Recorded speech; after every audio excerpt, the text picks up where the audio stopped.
দিদি, আমি রবীন্দ্রভারতীতে পড়তে চাই, কিভাবে ভর্তি হব সেটা নিয়ে ভিডিও দাও। দিদি, কত % নম্বর থাকতে হবে, কিভাবে পরীক্ষা হয়, ওখানে গিয়ে কি পরীক্ষা দিতে হয়? এই সমস্ত প্রশ্নের উত্তর আজকে আমি তোমাদেরকে দেব।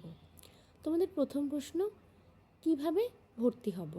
তোমাদেরকে এন্ট্রান্স এক্সাম দিয়ে ভর্তি হতে হবে। দ্বিতীয় প্রশ্ন, কত % নম্বর থাকতে হবে?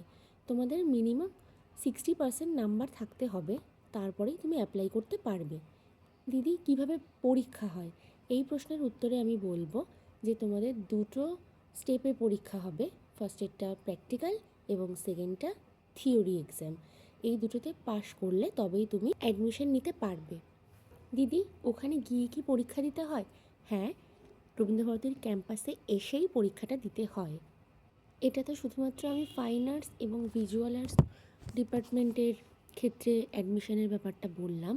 এছাড়াও যারা অন্যান্য সাবজেক্ট নিয়ে পড়াশুনো করতে চাইছো, তাদের 12-এর রেজাল্ট অনুযায়ী তাদের নম্বরের ভিত্তিতেই তাদের অ্যাডমিশনটা হবে।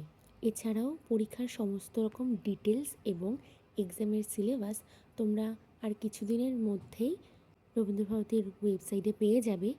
তোমাদের যদি আরও কিছু জানার থাকে তোমরা আমাকে কমেন্টে জিজ্ঞেস করতে পারো।